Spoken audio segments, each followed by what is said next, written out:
Hey there, fun food fans. We are making vanilla today. Oh, the flavors are going to be explosive. I know you're going to learn something new.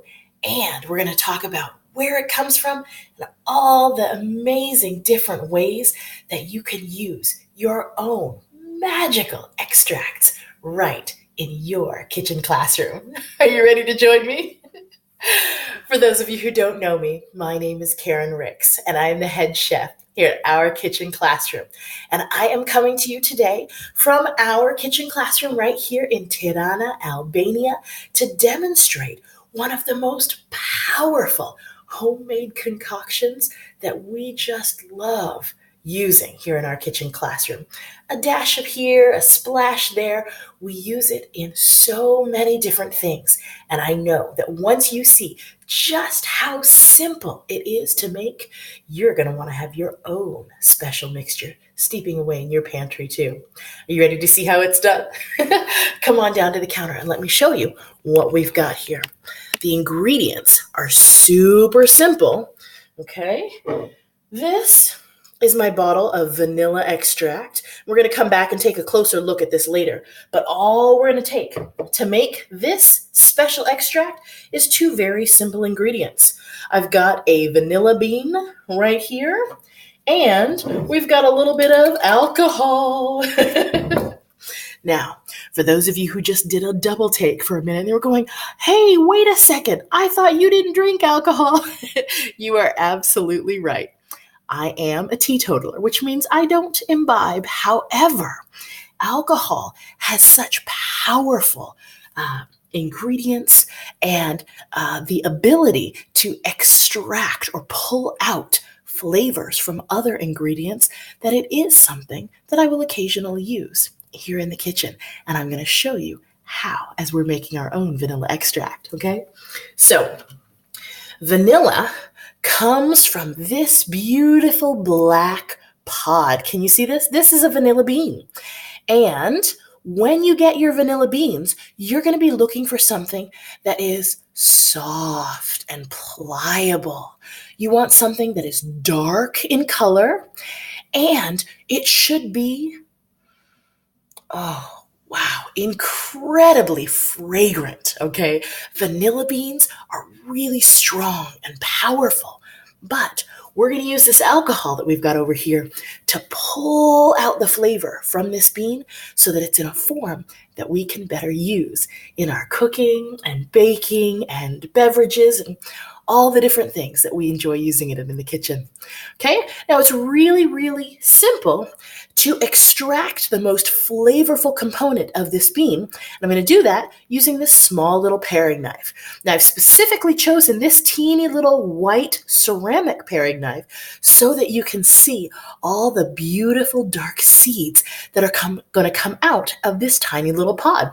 So I'm going to take it down here to my cutting board. And I don't often say this, but it's really, really important when you're extracting the seeds from the vanilla bean. You want to make sure that you have thoroughly washed your hands with soap and warm water, because these seeds are going to get all over your fingers. And we're going to scrape them up. I don't want you to waste them, but you want to make sure that you've got clean hands to do this, okay? So I'm going to start. To make this easy, I'm going to cut this pod in half, okay? And what I'm going to do next is taking the tip, just the very teeny tiniest tip of the knife, and I'm going to run it right down the middle of this pod. What that's going to do is open it up so that we can access the seeds that are inside. Now, all I did was run a tiny little slit from one end down to the other, and I'm going to use the tip of the knife here now to pry it open, okay? And what that's going to do is expose the inner portion of this vanilla pod. And now using the tip of my knife, I'm going to just scrape it gently. Just like that.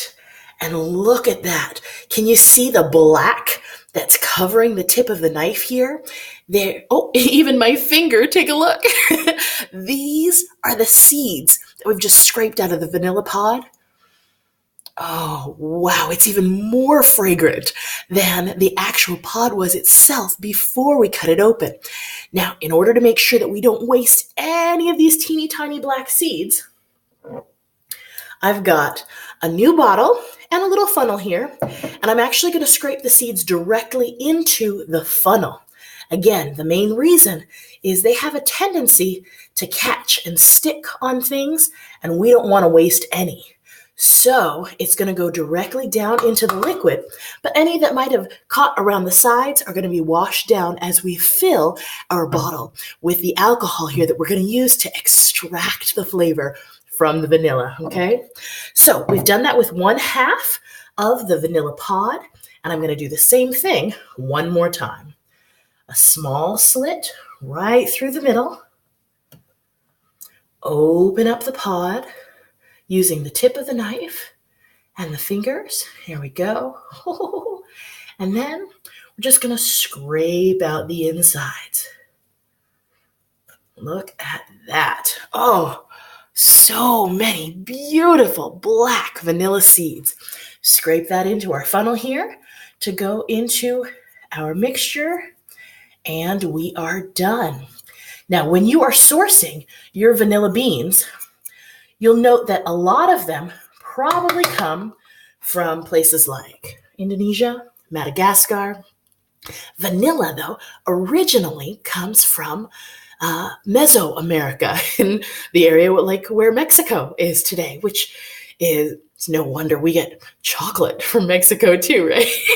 Is it any wonder that chocolate and vanilla go so well together? Now, I'm scraping up the last little bits of seeds that came out onto the cutting board, but we're also going to use the whole outer pod as well in our extract. Everything that was still coated with all those little seeds that we didn't quite get out of there, it doesn't matter because we're going to use it all. So I'm just going to cut this pod into smaller pieces and drop these in our bottle too. Now, this part of the pod actually comes from a vanilla orchid. Those are what grow in many different places around the world, but again, originating in areas like Mexico. And they are very, very delicate. In fact, you might be surprised initially at the cost of vanilla beans, but you should know that these orchids from which they're derived take at least 3 years before they'll start producing pods, and then the flowers themselves only open up for a very short window, like half a day, and they have to be very carefully pollinated in order to make sure that the species continues to propagate. So it's really important. These are so valuable, harvested a lot by hand, a lot like other spices like saffron, which we'll have to do some more about saffron in another video. Keep an eye out for that. All right, so I'm taking the remaining pieces of the pod, as well as all the seeds we scraped out of it, and I have dropped them right into our jar. Now, you notice that the liquid that I have in here is clear. For the very first time that we ever made vanilla extract many, many years ago at our international school in Japan, we actually used vodka. And if you're just starting out making your own vanilla extract, vodka is one of the things that I would recommend that you use. It has a high alcohol content, which is going to make it a powerful extractor of flavor.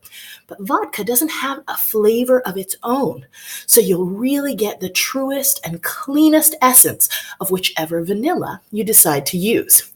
This time, though, the clear alcohol that I am using is a rum. Now, the reason for that is because we also appreciate the flavor that the rum contributes. And I'm using a clear rum, which also helps you to see just how much this liquid is going to change over the course of the extraction period. Now, you saw how easy it was to pull these two simple ingredients together to form what will be our vanilla extract. But right now, can you see how clear that is? I've got approximately 1 cup of alcohol, and I'll swirl it up a little bit there. That is about 4 vanilla beans, okay? The only difference between this mixture right here and this one, this vanilla extract, is time. Vanilla extract is something that takes a little bit of forethought, a little bit of patience, but this particular bottle has been sitting, hiding back in my pantry, tucked away since, probably just before Thanksgiving. So I'm going to say that this has been in the cabinets now for at least 3 months, okay? And you'll notice the drastic difference in color. All that is the powerful essence of vanilla being extracted from the pods, from the seeds, and into the liquid, which makes it easy and pourable in a form that we can use. How easy is that? Now you can see this is something that you can definitely do with small hands in your kitchen classroom. Now, I would recommend that you leave this to steep for at least 4 to 6 weeks before you plan to use it. For at least the first week, usually because that's when I remember it, I will keep this stoppered up. And every time I go into the cabinet, because you want to keep this in a cool, dark place, I'll just shake it up. You agitate it a little bit every once in a while, at least once a day. Like I said, I usually only remember to do this probably for the first week or so. And then you're ready to use it in 4 to 6 weeks. The longer you wait, the darker and deeper and richer both the color, the aroma, and the flavors will be. And then you can use your own homemade vanilla extract in whatever you choose. Did you see our videos at New Year's as we were toasting, ringing in the new year here in Tirana, Albania, with a variety of eggnogs from around the world? Guess what we poured into our nog? Vanilla extract. You know what another secret component is of some of our favorite baked goods, like chocolate chunk cookies and chocolate cakes? Vanilla extract. That's right.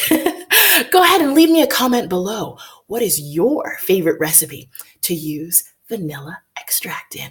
Now that you know how to make your own, I want to see you do it too, okay? Don't forget to like this video, subscribe to our channel so you won't miss any of the deliciousness that we're cooking up here in our kitchen classroom, and leave me a note in the comments. Tell me, what's the first thing that you're going to make with your vanilla extract? I can't wait to see all the deliciousness that you're going to cook up in your kitchen classroom. We'll see you again soon.